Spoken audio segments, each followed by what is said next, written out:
Today we're going to talk about how to test the Snatch lift with Bridgewater State University's Strength and Conditioning Program. This is a part of a series of our distance education during the COVID-19 pandemic. Refresher, what is the Snatch?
So this is what a series of max or maximum snatch attempts may look like. Here we have Tia just below her max, and she's taking her max and actually does more from a little, shall we say, gentle coaching, pushing.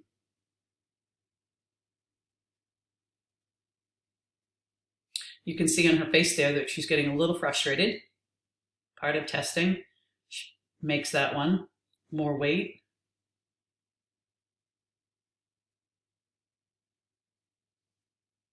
A redo.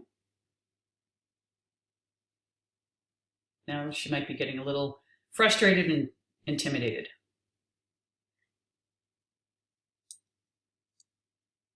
So why should we test the Snatch? In most training programs for weightlifting, the weight you will use for a given workout will be based off of a percentage of your best current within 3 months lift. An example, 5 sets of 2 snatches at 80% of your best. This helps to ensure you are working at the right intensity to progress. Testing allows the athlete to know their current max and what the upcoming program should be to continue improving in the healthiest way possible. How often should you test? Not too often. It takes a lot of energy that could be put towards your training. If you test too frequently, you don't give your body time to adapt to training. Waiting too long to test also isn't good. If you're training consistently, you will be getting stronger. This means the 80% lifts that were challenging before are now too easy.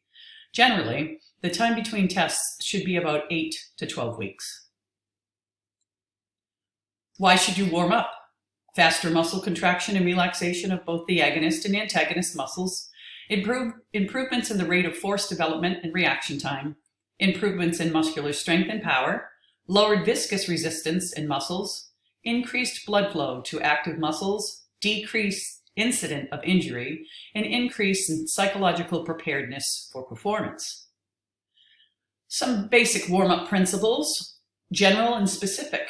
A general warm-up should be 5 to 10 minutes of overall activity. Normal warm-up principles apply here. Some examples include jogging, dynamic movements, arm swings, etc. Specific warm-up would incorporate movements similar to the movements of the athlete's sport or weight room activity for the day. Movements specific to joints and muscles being exercised at that session. How to properly warm up for a max snatch, and this is just an example. Specific movements will differ for each athlete. Some empty barbell drills that you may want to try and put into your warm-up and see what works for you. Snatch grip press behind the neck, overhead squat, snatch balance, muscle snatch, snatch pulls from a hang, snatch pulls from below the knee, power snatch, and snatch. Could also throw in a socks press there if interested. What kilogram increases are appropriate? When testing for the first time, take warm-up attempts and get to your most recent best lift. Once you get there, depending on how comfortable the lift felt, jumps of 1 to 5 kilograms are good.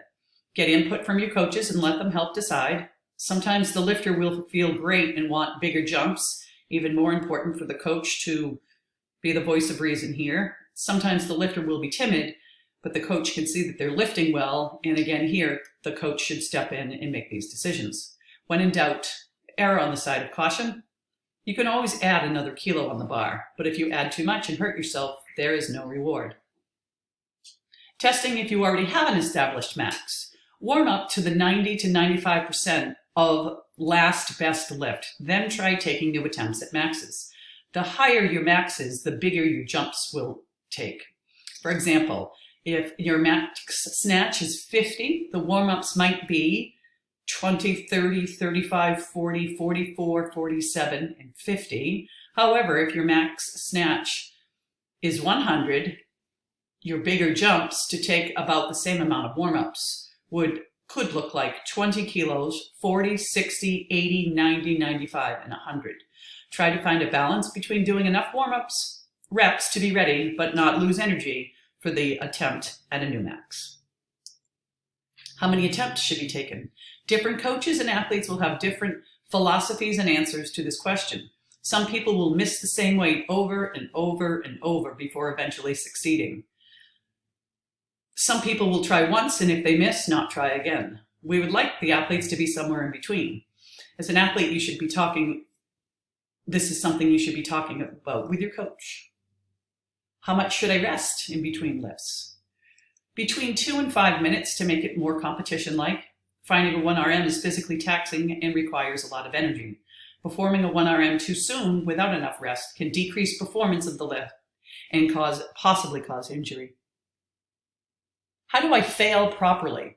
When testing a 1 RM, there is a chance you will attempt a weight that is too heavy to lift. It is important to fail properly in order to reduce the risk of injury. There are 2 ways of missing the bar during the snatch, either in front or behind the body.